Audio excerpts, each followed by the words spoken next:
তারাস রাজবাড়ি পাবনা জেলা শহরের প্রাণকেন্দ্রে অবস্থিত এই তারাস রাজবাড়ি বা তারাস ভবন 1800 শতকে নির্মিত একটি অন্যতম প্রাচীন এবং ঐতিহাসিক প্রত্নতাত্ত্বিক নিদর্শন। রায় বাহাদুর বনমালী রায় এই ভবনটি নির্মাণ করেছিলেন ইউরোপীয় রেনেসাঁ স্থাপত্য রীতিতে। বন্ধুরা আসসালামু আলাইকুম। আমি এখন আছি পাবনা জেলায়, পাবনা সদর উপজেলার তারাস জমিদার বাড়ি, যেটি আসলে পাবনা টাউনে অবস্থিত। এটির মূল স্থপতি মূলত আসলে জমিদার রায় বাহাদুর বনমালী রায়।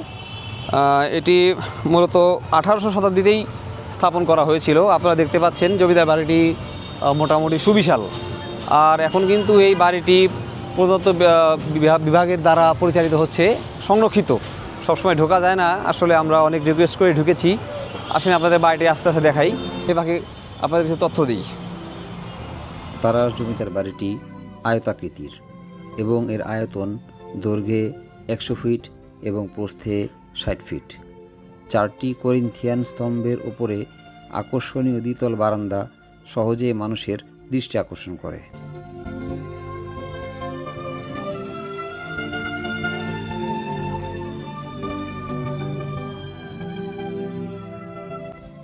এই জমিদার ভবনের দুই পাশে দুটি বর্ধিত অঙ্গ সংযুক্ত রয়েছে এবং সর্বত্র অর্ধবৃত্তাকৃতির খিলান বিশিষ্ট। জমিদার বাড়ির এরিয়াটা মোটামুটি অনেক বড় এবং অনেক সুন্দর করেই সাজানো গোছানো। আপনারা যদি এই পাশটা দেখেন, এই পাশে অনেক সুন্দর একটা ফুলের বাগান। এ পাশেও আছে অবশ্য অল্প করে, এবং হলো যদি সামনের দিকটাতে আসেন দেখেন বাদিকেও হালকা পাতলা ফুলের বাগান, আর ডান দিকটাতে মোটামুটি বেশ বড় করে বাগান করা হয়েছে। ফুল সবসময় সুন্দর, আমরা ফুল ছিঁড়ব না, ফুল দেখতেই সুন্দর লাগে আসলে। আর এবারটি 1998 সালে বাংলাদেশ সরকার কর্তৃক এটাকে প্রত্নতত্ত্ব বিভাগে নেওয়া হয়েছে, সংরক্ষিত, এবং কিছুদিন পাবনা মেডিকেল কলেজ হিসাবেও এটি ব্যবহার করা হয়েছিল। আসেন আপনাদের ভিতরে দেখাই। মূলত শুরুর দিকে আমরা 4টি বড় বড় স্তম্ভ দেখতে পাচ্ছি, বিশাল আকৃতির 4টি স্তম্ভ, এবং বেশ সুন্দর কারুকার্য করা এই বাড়িটি। আসলে সে সময়কার রাজবাড়িগুলো এরকমই ছিল, দেখতে খুবই সুন্দর।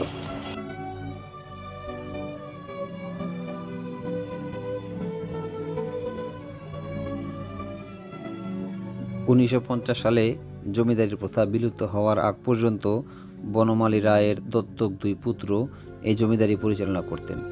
পাবনা অঞ্চলের সর্ববৃহৎ জমিদার কর্তৃক নির্মিত তাদের অমর কীর্তি পাবনা শহরের তারাস ভবন আজও তাদের স্মৃতি বহন করে সগৌরবে দাঁড়িয়ে আছে।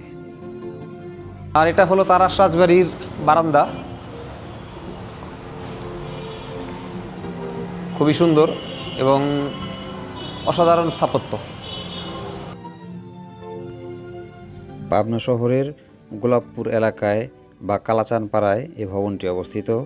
পাবনা শহরের যে কোনো এলাকা থেকেই সরাসরি রিক্সাযোগে তারাস ভবনে আসা যায়। তারাস জমিদার বাড়িটি মূলত 4টার আগে আসতে হয় এখানে ঢুকতে হলে। এমনিতে খোলা রাখে না তারা, তবে 4টার আগে যদি কেউ দূর দূরান্ত থেকে আসে, মানে পাবনা ছাড়া অন্য কোনো জেলা থেকে আসে, এবং তখন তারা মানবিক কারণে আসলে এটা খুলে দেয়। তো আপনারা যদি কেউ আসতে চান অবশ্যই 4টার আগে আসবেন, পরিবার নিয়ে আসবেন, এবং অবশ্যই ভিতরে যে সমস্ত মহামূল্য ফুল গাছগুলি আছে, ফুল গাছ থেকে ফুল ছিঁড়বেন না। আর পাবনা আসলে এখান থেকে ঘুরে যাবেন, আশা করি ভালো লাগবে আপনাদের। ধন্যবাদ।